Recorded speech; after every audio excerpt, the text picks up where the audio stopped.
Bwana nimemwona Mkelewe hapa. Oya Mkelewe. Karame. Mkelewe kwa kweli umependeza sana, yani umechachuka mno. Asante. Sijajua hii suti yako umenunua bei gani? Hii?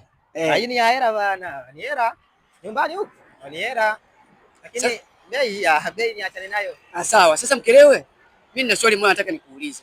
Hivi kuna tofauti gani kati ya wanawake wa Ukelewe na wa hapa Dar na jinsi gani wanavyoishi na waume zao?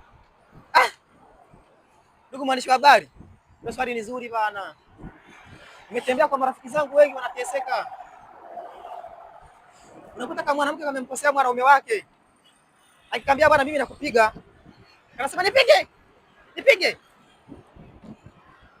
Sisi kwetu Ukelewe nyumbani, lakini jibu labda kanapika na moto pale, kana jiko, nachukulia lile jiko napigia kichwani. Hata Mkelewe si mnaua nyie? Unafikiri anakufa? Afi. Nakwambia ndugu mtangazaji, hafi. Unajua wanawake wana tabia moja, kutikisa kiberiti. Hicho ndio watu wengi wa Dar es Salaam hawajagundua bana. Kama mwanamke atakujua kabisa kwamba wewe akisema nipige au ukapige, anakuzoea. Sisi hata kakiwa kabisa hapo kana maji, kana diabu, unachukua ile diabu unapigia kichwani. Sema Mkelewe una kitu. Nitakutafuta tena.